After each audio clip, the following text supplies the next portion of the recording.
আব্বা বিদেশ থেকে ফোন পাঠাইছে। বিদেশ থেকে মোবাইল পাঠাইছে? চিল্লাতেছিস কেন? চিল্লাবো না আমি? পুরা গ্রামে এক জমিদার বাড়ি ছাড়া কারো কাছে কি মোবাইল আছে? ফরিদ, ওই বাড়িতে আসার পর তোর কি হয়েছে রে? তুই কার মধ্যে ডুব দিয়ে রয়েছিস? মায় প্রেম করবেন আমার এত লজ্জা কিসে? ওর নামটা ধরেও তো ডাকতে পারেন না। না মানে যে আপনি যে আমাদের বাসায় আপনার ফোনের সুতা লুকা লুকা আমাকে দেখতে আসেন, এটা কিন্তু আমি বুঝি।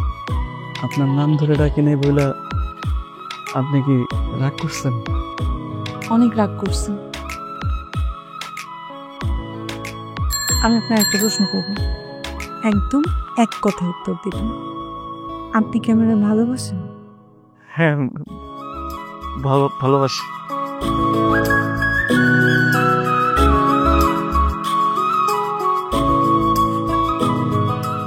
আমি কি আপনার হাতটা একবার ধরতে পারি? ধরেন।